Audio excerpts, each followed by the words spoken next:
Happy Wednesday, Greater Miller Memorial family. This is Lady Cam McCoy, and I am here with your Wednesday recap.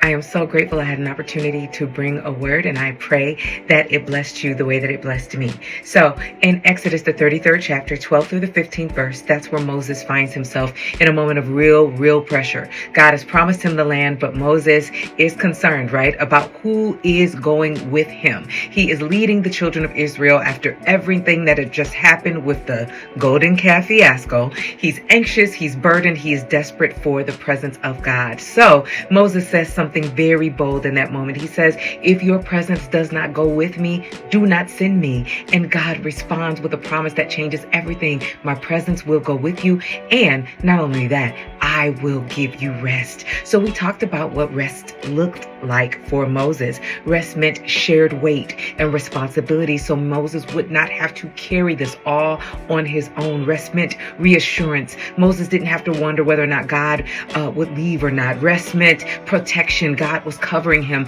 And rest meant closeness. God was near. And then we asked, how do we get to God's presence? Because presence now, it requires pursuit. Now, we can't just assume God is available. He is just there. And yes, he is omnipresent. But if we want to tap into the presence of God, we must pursue him. And first, we can pursue him by, like James 4:8 says, draw near to God and he will draw nigh unto you. Number two, we seek him with all of our hearts. Like Jeremiah 29:13 says, give him your full attention. He is not competing with our distractions. The scrolling on the phones, things like that. Third, we slow down. Psalms 46:10 says, be still and know that I am God. Don't rush the quiet moments. God speaks to us clearly when we slow down. Fourth, meditate on the word. Psalms 63:6 says, carry the word throughout your day. Finally, we praise in Psalms 22:3, because the Lord inhabits in the praises of his people. Come on, his presence changes everything. And when his presence shows up, rest is right there with him. I hope this blessed you like it blessed me. Happy Wednesday. I can't wait to see you all on Sunday. Now, Greater Miller, y'all know good and well, I did not tell y'all First Lady to get up there and do all of that on Sunday. I thought she was going to give her little Easter speech and go sit down. But y'all had a time on Sunday, man. I'm so excited for First Lady and the anointing that is on her life. I told you all she's a phenomenal speaker, and I'm just excited that you all have had an opportunity to hear from her, and you will hear from her more often as well. All right, listen, I got a few announcements that I want to give you all. All right, so let's jump in. Okay, first things first, let's remember to all of our department heads, your proposals, your budgets are due on Friday. If you are a department head, you should have a proposal.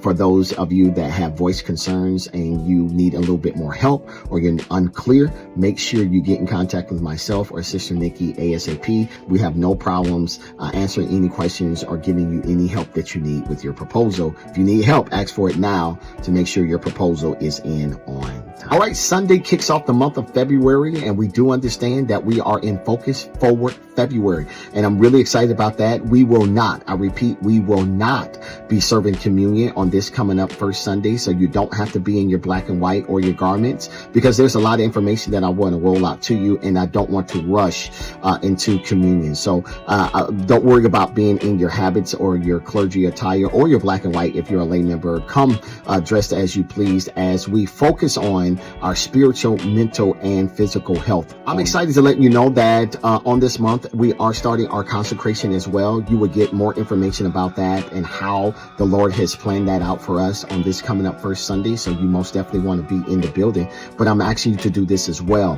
For those of you that would like to bring a bottle of prayer oil, a bottle of oil that you want us to pray over, I want you to bring that on this coming up Sunday, every night at 7 p.m. The first week in February, the last week in February, we will have prayer on Zoom online.